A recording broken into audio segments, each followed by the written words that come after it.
Welcome to our channel. ఈరోజు ఈ వీడియోలో మనం హిందీ వ్యాకరణం అలంకార్ గురించి తెలుసుకుందాము.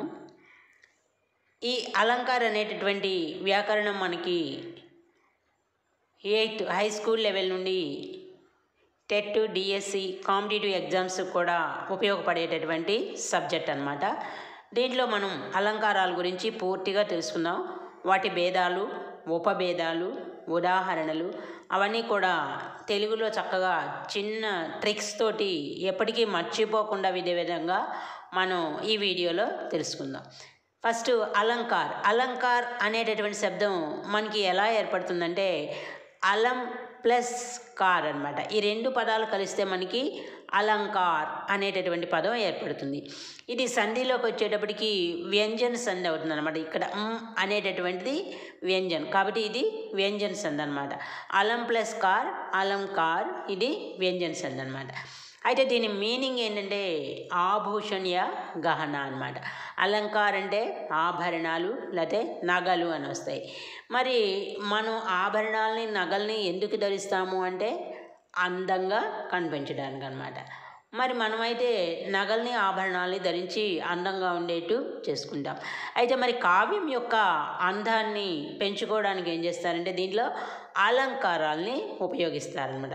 కావ్య की शोभा बढ़ाने वाले तत्वों को अलंकार कहते हैं. కావ్యం యొక్క అందాలని పెంచేటటువంటి తత్వాలనే అలంకార్ అని చెప్పి అంటారనమాట. మరి ఇప్పుడు ఈ అలంకార్ యొక్క భేదాలు, అంటే రకాలు అనమాట. ఎన్ని ఉన్నాయి అలంకారు, ఎన్ని రకాలు అంటే అలంకార్కి దో భేద్ హై, ఏంటంటే రెండు ఉన్నాయంట. ఇంకా కొంతమంది మూడోది కూడా చెప్తూ ఉంటారు. ముఖ్యంగా మనకి అలంకారాలు రెండే అనమాట. అవి ఏంటంటే శబ్ద అలంకార్, అర్ధ అలంకార్. శబ్ద అలంకార్ और అర్ధ అలంకార్. మరి శబ్దాలంకార్ అని దేనిని అంటారు, అర్ధాలంకార్ అని దేనిని అంటారు అంటే శబ్ద అంటే ధ్వని, మనం మాట్లాడేటటువంటి ధ్వని. ఆ ధ్వని ద్వారా, ఏ ధ్వని ద్వారా అయితే మనకి కావ్యం యొక్క అందం పెరుగుతుందో ఆ ధ్వని, ఆ శబ్దాలని శబ్దాలంకార్ అంటారు అనమాట. మరి అర్ధాలంకారం అంటే అర్థంతో కావ్యం యొక్క అందం పెరుగుతుందన్నమాట. అట్లాంటి దాన్ని అర్ధాలంకార్ అని అంటాం. అయితే ఫస్ట్ ముందు శబ్దాలంకార్ గురించి మనం తెలుసుకుందాం. శబ్దం के माध्यम से काव्य में सौंदर्य पैदा होता है. శబ్దాల ద్వారా కావ్యం యొక్క అందం పెరుగుతుందన్నమాట. దాన్ని శబ్దాలంకార్ అంటాం. ఈ శబ్దాలంకారు మళ్ళీ దీంట్లో ఉపభేదాలు ఉన్నాయన్నమాట. ఇక్కడ అలంకారు రెండు రకాలైతే శబ్దాలంకారు, అర్ధాలంకారు. మళ్ళీ ఈ శబ్దాలంకారంలో మరి ఎన్ని రకాలు ఉన్నాయంటే 5 భేద్, 5 రకాలు ఉన్నాయన్నమాట. శబ్దాలంకారంలో 5 రకాలు ఉన్నాయి. అవి మనకి మామూలుగా ముఖ్యంగా అయితే 3 చెప్పుకుంటూ ఉంటారు. 5 రకాలన్నమాట. 1 అనుప్రాస అలంకార్, 2 యమక అలంకార్, 3 శ్లేష అలంకార్, 4 వక్రోక్తి అలంకార్, 5 పునరోక్తి అలంకార్ అన్నమాట. ఇప్పుడు వీటి గురించి మళ్ళీ వివరంగా తెలుసుకుందాము. అలంకారాలు 2 రకాలు, శబ్దాలంకారు, అర్ధాలంకారు. శబ్దాలంకారు మళ్ళీ 5 రకాలుగా విభజిస్తే అనుప్రాస, యమక, శ్లేష, వక్రోక్తి, పునరోక్తి. ఇప్పుడు మళ్ళీ ఈ 5 గురించి తెలుసుకుందాం. దీంట్లో ఫస్ట్ది ఏంటంటే అనుప్రాస అలంకార్. अनुप्रास अलंकार एक ही वर्ण, शब्द या एक वाक्य एक से अधिक बार आने से उसे अनुप्रास अलंकार कहते हैं. ఇక్కడ మనకి అనుప్రాస్ అలంకార్ అని దేన్ని అంటారంటే మామూలుగా అయితే ఏం చెప్పుకుంటామంటే ఒకే అక్షరం పదే పదే వస్తే దాన్ని అనుప్రాస అలంకారము అని అంటాం అన్నమాట. కాకపోతే ఈ అనుప్రాస అలంకారంలో కూడా మళ్ళీ ఉపభేదాలు ఉన్నాయన్నమాట. ఆ ఉపభేదాలను కూడా మనం తీసుకుంటే డీప్గా వెళ్తే అది అక్షరం అవ్వచ్చు, పదం అవ్వచ్చు, వాక్యం అవ్వచ్చు అనమాట. 1 కంటే ఎక్కువ సార్లు వచ్చినప్పుడు అది అనుప్రాస అలంకార్ అవుతుంది. మామూలుగా చెప్పుకోవాలంటే సింపుల్గా ఒకే అక్షరం 1 కంటే ఎక్కువ సార్లు వస్తే దాన్ని అనుప్రాస అలంకార్ అంటారనమాట. అయితే దీనికి ఉదాహరణ చూడండి. చారు చందకి చంచల కిరణే ఖేల్ రహీ హై. ఇక్కడ చూడండి, ఈ వాక్యంలో చారులో చా వచ్చింది, చందలో చా వచ్చింది, చెంచల్లో చా వచ్చింది. ఇక్కడ ఒకే అక్షరము మనకి 3 సార్లు వచ్చిందనమాట, రిపీట్ అయింది. కాబట్టి దీన్ని అనుప్రాస అలంకారం అని చెప్పి అన్నాం. అయితే ఇసుకే 5 భేద హై. మళ్ళీ ఈ అనుప్రాస అలంకారు మళ్ళీ 5 రకాలన్నమాట. అదేంటంటే చేకానుప్రాస్, వృత్యానుప్రాస్, శృత్యానుప్రాస్, లాటానుప్రాస్, అంత్యానుప్రాస్, ఈ 5 రకాలు ఉన్నాయి. మళ్ళీ ఈ 5 రకాలని కూడా మనం డీటెయిల్గా తెలుసుకుందాము. చేకానుప్రాస్ ఫస్ట్ది. కోయి వర్ణ దో బార్ ఆయే తో ఉసే చేకానుప్రాస్ కహతే హై. ఏదైనా అంటే వర్ణ అక్షరాలు అనమాట, అక్షరం ఒకే అక్షరం 2 సార్లు కనుక వస్తే దాన్ని చేకానుప్రాస్ అంటామన్నమాట. అనుప్రాస్లో ఒక వర్ణే పదే పదే రావడం, ఒకటి కంటే ఎక్కువ సార్లు అనుకున్నాం. కానీ చేకాన్లో 2 సార్లు వస్తుంది, ఒకే అక్షరం 2 సార్లు వస్తే దాన్ని చేకానుప్రాస్ అంటాం. కహత కథ పరదేశీ కీ బాత్. ఇక్కడ చూడండి కా అనేది 2 సార్లు వచ్చింది కాబట్టి ఇది చేకాను ప్రాస్. మనం డీటెయిల్గా చెప్పక్కర్లేదు అనుకుంటే అనుప్రాస్ అలంకారం అని చెప్పుకోవచ్చు. కానీ ఇవి పూర్తి డీటెయిల్గా వెళ్ళాలి అనుకుంటే 2 సార్లు ఒకే అక్షరం వస్తే అది చేకానుప్రాస్ అవుతుంది అన్నమాట. सेकेंड वन वृत्यानुप्रास. एक ही वर्ण बार बार आए तो वह वृत्यानुप्रास कहते हैं. ఒకే అక్షరం పదే పదే 2 అంతకంటే ఎక్కువ సార్లు కనుక మనకు వచ్చినట్లయితే దాన్ని వృత్యానుప్రాస్. శాకానుప్రాస్లో మరి 2 సార్లే వస్తుంది, వృత్యానుప్రాస్లో ఇంకా ఎక్కువ సార్లు వస్తుంది అనమాట. దాన్ని వృత్యానుప్రాస్, వృత్తంలాగా తిరుగుతూ ఉంటుందన్నమాట. ఉదాహరణ చరణ చోట చటకన చకోట అరి ఉపసిర వజ్జత్. వికట కటక విద్ధరత్ వీర వార జిమి గజ్జత్. ఇక్కడ ఫస్ట్ లైన్లో చూడండి చరణ చోటు చటకన్ చకోటు. చ అనేటటువంటి అక్షరం 4 సార్లు రిపీట్ అయింది. రెండో దాంట్లో వచ్చేటప్పటికి వికట విద్ధరత్ వీర వారి. ఇక్కడ వా అనేటటువంటి అక్షరం 4 సార్లు వచ్చిందనమాట. కాబట్టి అందుకనే ఒకే అక్షరం పదే పదే రావటం వలన దీన్ని వృత్యానుప్రాస్ అని చెప్పి అంటామన్నమాట. Third one श्रुत्यानुप्रास. अंतिम वर्ण समान अर्थात शब्दों के अंतिम वर्ण समान हो. ఇక్కడ శృత్యానుప్రాసంలో పదానికి చివర ఉన్నటువంటి అక్షరం సమానంగా ఉంటుంది. ఇందా నుండి మనం ఫస్ట్లో ఉన్నటువంటి అక్షరాలను చూసాం. ఇప్పుడు శృత్యానుప్రాసలో చివరి అక్షరాలు సమానంగా ఉంటాయి. ఇక్కడ ఉదాహరణ చూడండి కాత నటత రేజత ఖిజత్ మిలత ఖిలత లజిజాత్. ఇక్కడ ప్రతి వర్డ్లో కూడా చివర ఉన్నటువంటి అక్షరం ఏంటంటే తా అన్నమాట. ఇక్కడ శబ్దానికి చివర ఉన్నటువంటి అక్షరంలో సమానత్వం కలిపింది. ఒకే అక్షరం అన్ని పదాల్లో కూడా వచ్చిందనమాట.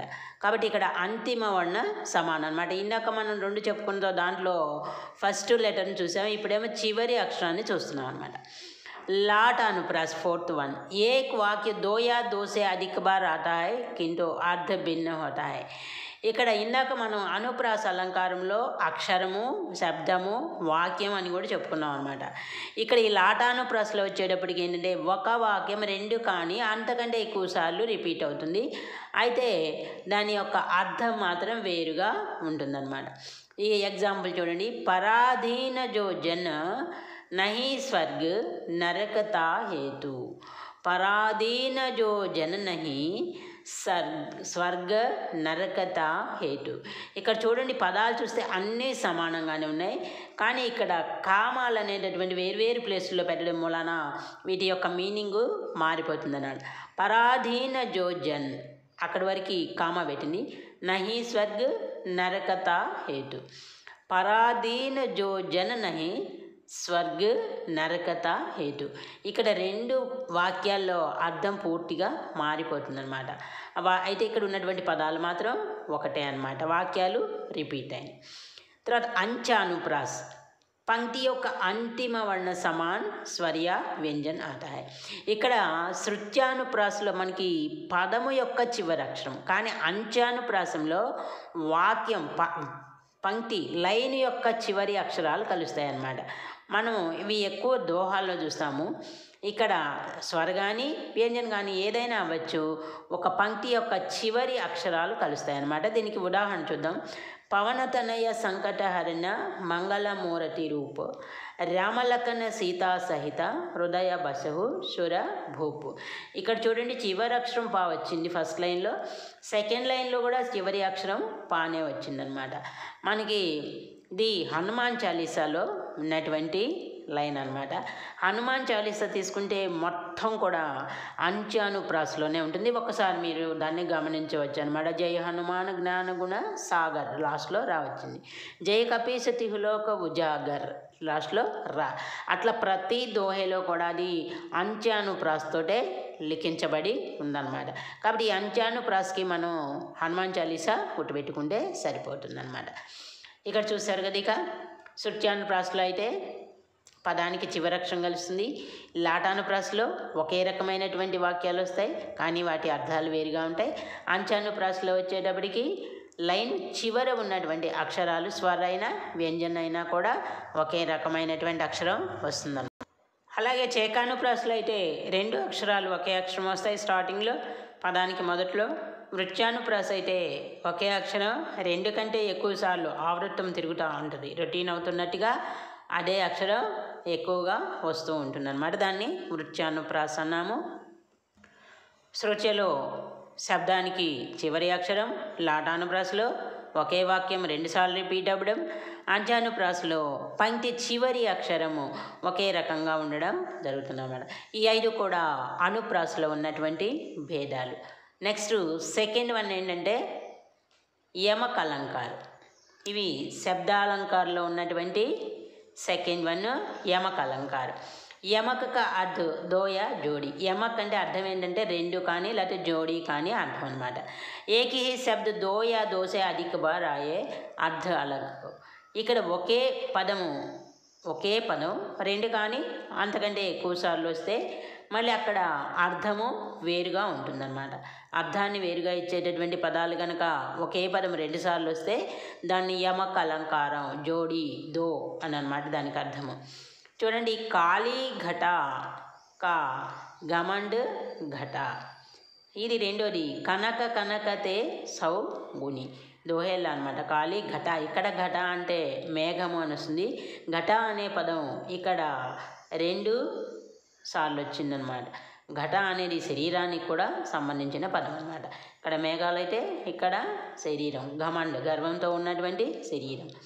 తర్వాత ఇక్కడ కనక కనకతే సౌగుని. కనక్ అంటే 2 పదాలు ఒకటే, మనం ఉచ్చారణగానే అక్షరాలు ఏ మార్పు లేవు కానీ 2 ఒకే రకంగా ఉన్నాయి. కనక్ అంటే ఒకటి బంగారం అని వస్తుంది, ఇంకొకటి ఏంటంటే ఉమ్మెత్త అని వస్తుంది అనమాట. పదాలు ఒకటే అయినా ఆ మీనింగు వేరువేరుగా ఉంటుందన్నమాట. బంగారము ఉమ్మెత్త. ఇక్కడ ఒకే పదము 2 సార్లు వచ్చింది కానీ అక్కడ రెండిటికి కూడా అర్థాలు మాత్రం వేరుగా ఉంటుంది. దాన్ని యమక అలంకారము అని చెప్పి అంటాం.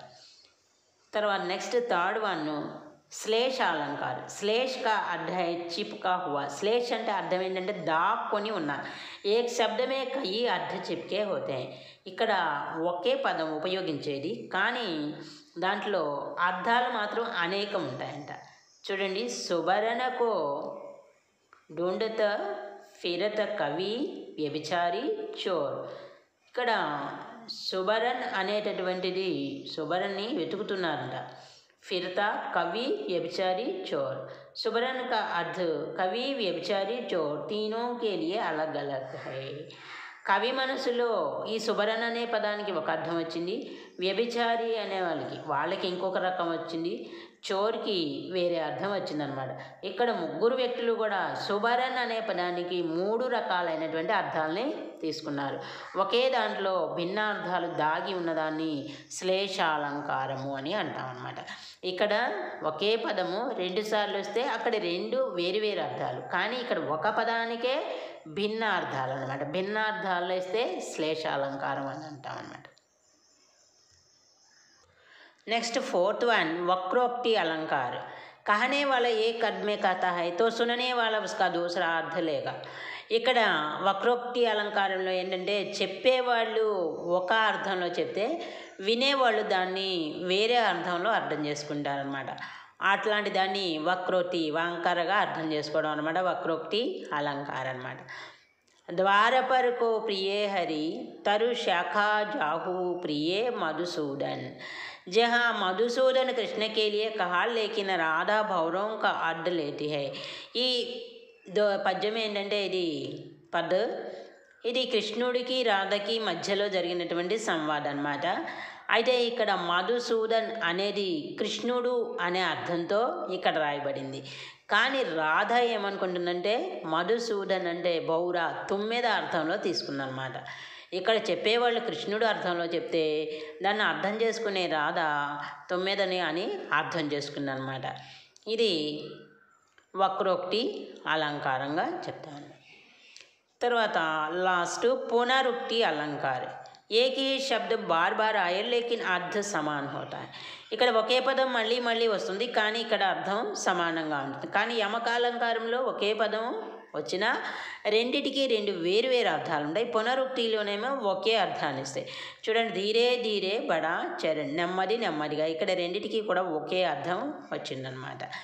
కాబట్టి యమకులో అయితేనేమో వేరు వేరు అర్థాలు వస్తాయి రెండిటికి, పునరుక్తిలో అయితేనే రెండిటికి ఒకే అర్థం వస్తుందన్నమాట. ఇప్పుడు ఇవి శబ్దాలంకారంలో ఉన్నటువంటి భేదాల గురించి మనం పూర్తిగా తెలుసుకున్నాం అన్నమాట. ఇప్పుడు అర్ధాలంకారం. ఇది అర్ధాలంకారం అంటే అర్థాన్ని బట్టి మనకి వచ్చేటటువంటి అలంకారాలని అర్ధాలంకారం అన్నారు. ఇవి ముఖ్యంగా 7 రకాలు ఉన్నాయి మొత్తము, కానీ దాంట్లో ఎక్కువ 3 మాత్రం ఇంపార్టెంట్గా చెప్పుకుంటారు. 1 ఉపమాలంకారము, 2 రూపకు, 3 ఉత్ప్రేక్ష, 4 అతిశయోక్తి, 5 మానవీకరణం, 6 అసంగతి, 7 విరోధాభాస్ అని 7 అలంకారాలు ఉన్నాయి. వీటిని గురించి కూడా మనం సింపుల్ ట్రిక్స్ తోటి చెప్పుకుందాం. ఉపమాలంకారం అన్నమాట. ఫస్ట్ది ఉపక అర్థ సమీపయ, మాక అర్థ మాపన్. ఉప్ అంటే దగ్గర, మా అంటే కొలవడం అనమాట, అంటే సమానాన్ని పోలికని తెలియజేయటం అనమాట. దీనికి మనం ఒక ట్రిక్ కూడా చెప్పుకుందాం. అదేంటంటే ఈ లైన్లో మనకి యోజక చిహ్నం వస్తుంది, లేకపోతే యోజక చిహ్నం వచ్చినా రాపోయినా సా సి సే సం సరిస్, సా సి సే సం సరిస్, ఈ 5 పదాలు గుర్తుపెట్టుకోవాలన్నమాట. ఇవి ఎప్పుడైతే వాక్యంలో వస్తాయో అది ఉపమాలంకారము. అయితే మనకి దానికి అర్థంతో పనేమీ లేదనమాట. సా సి సే సం సరిస్, ఈ 5 పదాలు గుర్తుపెట్టుకోవాలి యోజక్. ఇక్కడ చూడండి, హరిపద కోమల కమల సే వచ్చింది, ఇక్కడ సే వచ్చింది కాబట్టి ఇది ఉపమాలంకారం అని పెట్టుకోవాలి. సాగర్, ఇక్కడ యోజక్ వచ్చింది, పైన యోజక్ లేదు మనకి. సాగర్ సా గంభీర హృదయహో, ఇక్కడ సా వచ్చింది, యోజక్ కూడా వచ్చిందనమాట. కాబట్టి ఇది ఉపమాలంకారం అనుకోవాలి. పడీథి బిజలీ సి వికరాత్, ఇక్కడ సి వచ్చింది కాబట్టి ఇది కూడా ఉపమాలంకారము అని చెప్పి గుర్తుపెట్టుకోవాలి. ఉపమాలంకారానికి గుర్తు ఏంటంటే సాసీసే సం సరిస్, ఆ 5 పదాలు గుర్తుపెట్టుకుంటే మనకి వాక్యంలో ఆ 5 పదాల్లో ఏ పదం వచ్చినా కూడా దాన్ని ఉపమాలంకారంగా గుర్తించాలన్నమాట. Second one రూపకలంకారు. पंक्ति में योजक चिन्ह आकर सा से सी सम सरिस नहीं आए तो वह रूपक अलंकार है. ఈ రూపక అలంకారానికి గుర్తు ఏంటంటే పంక్తిలో మనకి యోజక చిహ్నం వచ్చి డాష్ అనమాట. ఇక్కడ సా సేసి సం సరిస్ ఇవి రావన్నమాట. ఇవి రాకపోతే అది రూపక అలంకారము, వస్తేనేమో ఉపమా అలంకారం అన్నమాట. उत्प्रेक्ष अलंकार थर्ड वन, यदि पंक्ति में जनु जानो मनु मानो जनुहु मनुहु आदि शब्द आए तो उत्प्रेक्ष अलंकार होता है. చూడండి, ఇందాక సాసేసి అని చెప్పుకున్నాం, వస్తే ఉపమాలంకారం, రాకపోతే రూపక అలంకారం అనుకున్నాం. ఇప్పుడు ఉత్ప్రేక్ష అలంకారంలో జను జానో మను మానో జనుహు మనుహు ఈ 6 పదాలు గుర్తుపెట్టుకోవాలి. ఇవి వస్తే కనుక అది ఉత్ప్రేక్ష అలంకారం అని చెప్పుకోవాలి. నేత్ర మానో కమల, ఇక్కడ మానో వచ్చింది కాబట్టి అది ఉత్ప్రేక్ష. జను బరస ఋతు ప్రకట బడాయి, జను వచ్చింది కాబట్టి ఇది ఉత్ప్రేక్ష అలంకారం అని మనం గుర్తుపెట్టుకోవాలి. నెక్స్ట్ ఇవి కొంచెం ఇంపార్టెంట్ అంతా కాదు, కానీ 3 మాత్రం బాగా ఇంపార్టెంట్ అయినా ఇవి కూడా మనం తెలుసుకుందాం. అతిశయోక్తి అలంకారం, బడా చెడాకర్ బతానా, ఏంటంటే వాక్యంలో అంటే ఉన్న నిజానికంటే కూడా ఎక్కువ గొప్పగా చెప్పడమే అతిశయోక్తి అన్నమాట.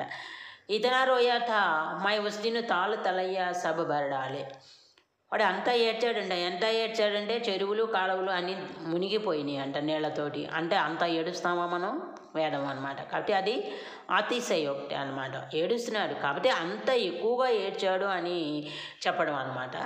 కాబట్టి ఇది అతిశయోక్తి. నెక్స్ట్ మానవీకరణ अलंकार, ప్రకృతికి వస్తువు మే మానవీయ భావనాం కా వర్ణన కన్నా, ప్రకృతిలో ఉన్నటువంటి వస్తువుల్లో మానవీయ భావాల్ని చూపించడమే మానవీకరణ అలంకారం అన్నమాట. ఫూలు హసే కలియా ముస్కాయి, పువ్వులు నవ్వాయి మొగ్గలు చిరునవ్వు నవ్వాయి. అంటే పూలు నవ్వుతాయా ఎక్కడన్నా? లేదనమాట. కాదే మనుషులు నవ్వుతాం, లేకపోతే మనుషులు చిరునవ్వుతో నవ్వుతారు, ఏడుస్తారు. అది మనకి ఇక్కడ ప్రకృతితో కలిపి చెప్పారు కాబట్టి ఈ ప్రకృతిలో అన్వయించి దీన్ని మానవీకరణ అలంకారం అని చెప్పారు. असंगित अलंकार, असंगति अलंकार, जहाँ कारण और हो और उसका कार्य कहीं और वहाँ असंगति अलंकार होता है. ఇక్కడ కారణం ఒకటైతే తర్వాత పని ఇంకొకటి అవుతుంది, దాన్ని అసంగతి అలంకారం. హృదయ ఘావ్ మేరే పీరు రఘువరకే, ఇక్కడ హృదయం గాయమైందంట. ఎవరికి అంటే లక్ష్మణ్, లేకిన్ వ్యథా రామ్కో హై. కానీ ఇక్కడ హృదయం గాయం అవటం, గాయాలు ఎవరికైనాయి అంటే లక్ష్మణుడికైనాయి, కానీ అది చూసి విలపిస్తోంది ఎవరు అంటే రాముడు అన్నమాట. ఇక్కడ దెబ్బతిన్నది లక్ష్మణుడు అయితే బాధపడుతున్నది రాముడు అన్నమాట. కారణం ఒక చోట అయితే దానికి సంబంధించిన కార్యం ఇంకొక చోట ఉంది కాబట్టి దీన్ని అసంగతి అలంకారం అంటాం. विरोधाभास अलंकार, दो विरोधी चीज़ों का एक साथ दिखाया जाए वहाँ विरोधाभास अलंकार होता है. రెండు ఆపోజిట్గా ఉండేటటువంటి వస్తువుల్ని ఒక్క చోట చూపిస్తే వాటిని విరోధాభాస అలంకారం అంటాం. సులగి అనురాగ్కి ఆగ్ వహా జలసే భరపూరు తడాగ్ జహా. ఇక్కడ తడాగ్ అంటే తాలాబ్ అనమాట, చెరువు. చెరువులో నిప్పు వచ్చింది అంటే చెరువులో ఏముంటాయి? నీళ్లు ఉంటాయి. నీళ్ళుకి నిప్పుకి పొందన ఉందా? రెండు కూడా విరోధం అన్నమాట. ఎక్కడైతే నిప్పు ఉందో అక్కడ నీళ్లు పోస్తే ఆరిపోతుంది. కానీ ఈ రెండు భావాలను ఇక్కడ ఏకం చేసి తాలాబే ఆగ్ లగన, చెరువులో నిప్పు అంటుకుందంట. జల్ ఔర్ ఆగ్ విరోధి హై, ఇక్కడ నీరు కానీ మంట కానీ ఈ రెండు విరోధ స్వభావం కలిగినటువంటి అన్నమాట. ఇట్లా మనం అర్థాలంకారు శబ్దాలంకారు గురించి పూర్తి వివరం తెలుసుకున్నాం. వీటి గురించి కొన్ని క్వశ్చన్స్ కూడా మనం నేర్చుకున్నాం. ఫస్ట్ క్వశ్చన్, జహా శబ్దంకి ఆవృత్తి కింద ఉనికి అర్థ అలగ్ అలగ్ హో, కానీ శబ్దాలు వస్తున్నాయి కానీ దానికి అర్థాలు వేరుగా ఉంటాయి. ఆవృత్తి అయినా అంటే శ్లేషాలంకారమా, వక్రోక్తినా, యమక, రూపక్క. ఇది యమక అలంకారం అనమాట. యమక అలంకారంలో పదాలు అవే పదాలు వస్తాయి కానీ అర్థాలు మాత్రం భిన్నం అన్నమాట. పీపర పాత్ సరిస్ మండాలోమే అలంకార హై. సరిస్ వచ్చింది అంటే మనకు అక్కడ అలంకారం ఏంటనుకున్నాం? సాసేసి సంసరిస్ అయితే ఉపమా అలంకారం అనమాట. కాబట్టి ఇక్కడ మనం సెకండ్ వన్ ఉపమా అలంకారాన్ని గుర్తుపెట్టాలి. తరణి తనుజ తట తమాల్ తరువర బహుఛాయే, దీంట్లో అలంకారం ఏంటంటే తా అనేటటువంటి అక్షరం పదే పదే వచ్చింది కాబట్టి ఇది అనుప్రాస అలంకారం అన్నమాట.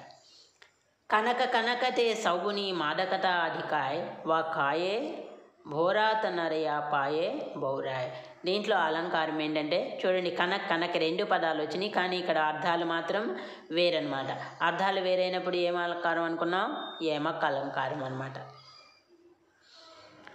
సందేశని మధుబన కూప బరిమే అలంకారం, దీంట్లో అలంకారం ఏంటంటే రూపక్, అతిశయోక్తి, వక్రోక్తి, అన్యోక్తి. సందేశిని మధుబన్ కూపు భరే, సందేశిని వచ్చి మధువన అని భావి నింపేసింది అంటే ఇక్కడ అతిశయోక్తి అలంకారం మనకు కనిపిస్తుంది అన్నమాట. చరర మరర కుల్ల గాయే స్వ స్ఫుటోసే, దీంట్లో ఉన్నటువంటి అలంకారం ఏంటంటే చివర చూడండి అక్షరాలు రా రా అనే కలిసినాయి పదానికి చివరి ఉన్నటువంటి, కాబట్టి దీంట్లో ఇది అనుప్రాస అలంకారం అన్నమాట. బిను పద చలై సునై బిను కానా కర్ బిను కర్మ కరై విధి నానా, దీంట్లో ఉన్నటువంటి అలంకారం ఏంటంటే విభావన, విరోద్భావన, విభావన అలంకారం అన్నమాట. కుల్ కానన కుండల మోర పక పంఖ వరపే వనమాల విరాజతి, దీంట్లో ఉన్నటువంటి అలంకారం ఏంటంటే ఇక్కడ మనకి కాలు 3 సార్లు వచ్చినాయి అన్నమాట. కాబట్టి ఇది అనుప్రాస అలంకారం. కాళీ ఘటాక గమండ ఘట నభమండల తారక్ వందఖిలే, ఇక్కడ ఘట అనేది 2 సార్లు వచ్చింది. రెండింటికి అర్థాలు వేరు, అర్థాలు వేరుగా ఉన్నప్పుడు ఏమనుకున్నాం? యమక అలంకారం అన్నమాట. బి ముఖబాల్ రవి సమ లాల్ హోకరు జ్వాలాసా బోధిత్ వా, ఇక్కడ మనకి ఈ వాక్యంలో చూడండి సా సే సి సం సరిస్, చూడండి సా వచ్చింది కాబట్టి ఇది ఉపమా అలంకారము. సో సుఖ సుజసు సులభ మోహి స్వామి డాష్ అలంకార హై. ఇక్కడ సా అనేటటువంటి అక్షరం రిపీట్ అయింది కాబట్టి ఇది అనుప్రాస అలంకారం అన్నమాట. ఖిలి హుయి హవా ఆయి ఫిర్కీ సి ఆయి చల్ గయి. ఇక్కడ సి సాసే సి వస్తే ఇది ఉపమాలంకారం అనుకున్నాం. సి వచ్చింది కాబట్టి ఇది ఉపమాలంకారం. నెక్స్ట్ అంబర పనఘటమే డుబీ రహి తారా ఘట ఉషా నాగరి. ఇక్కడ యోజకు వచ్చింది కానీ ఇక్కడ సాసేసి లేవు కాబట్టి దీన్ని రూపకలంకారము అని చెప్పి చెప్తాం. లే చలా సాత్మై ముఝే కనక జో భిక్షుకు లేకర్ స్వర్ణ జనక్. దీంట్లో ఇది ఉత్ప్రేక్ష అలంకారం అన్నమాట. सारंग लय सारंग चल कई सारंग की ओर सारंग जीनो पाई के సారంగ్ కయి గయి చోట అలంకార్. దీనిలో సారంగ్ అనే పదం చాలాసార్లు వచ్చింది కానీ వాటి యొక్క అర్థాలు వేరు కాబట్టి ఇది యమక్ అనే అలంకారం అన్నమాట. जहाँ उपमेय में अनेकों उपमानों की शंका होती है वहाँ कौन सा अलंकार है. ఉపమేయంలో ఉపమానాలు అనేక ఉపమానాలు వచ్చేటటువంటి అనుమానం ఉంటే దాన్ని ఏమంటాము అంటే భ్రాంతిమాన్ అంటాం అన్నమాట. బిలి విచార కర నాగశుండమే గుస్నే లగా విషైలా సాంపు. దీంట్లో ఉన్నటువంటి అలంకారం ఏంటంటే ఇది భ్రాంతిమాన్, భ్రాంతి కలుగుతుంది కాబట్టి ఇది భ్రాంతిమాన్ అన్నమాట. అనుప్రాస్ శ్లేష్ और యమక్ కిస్ అలంకారకే భేద హై. అనుప్రాసు శ్లేషు యమకు ఏ అలంకార భేదాలు అంటే శబ్దాలంకార భేదాలు అన్నమాట. नेक्स्ट यहाँ जहाँ किसी की बात को बड़ा चढ़ाकर कहा जाए तो बड़ा चढ़ाकर कहने से क्या होता है अतिशयोक्ति अलंकार अన్నమాట. हरिपद कोमल कमल से डैश अलंकार है. हरिकद कोमल कमल से వచ్చింది కాబట్టి ఇది ఉపమాలంకారం. నిమ్నలిఖిత में अनुप्रास अलंकार का उदाहरण. దీంట్లో అనుప్రాస అలంకారకు ఉదాహరణ ఏంటంటే काली घटा का घमंड घटा मंगन को देखी पट देता बार बार है అమిత నాగ బల్ విపుల విశాల్.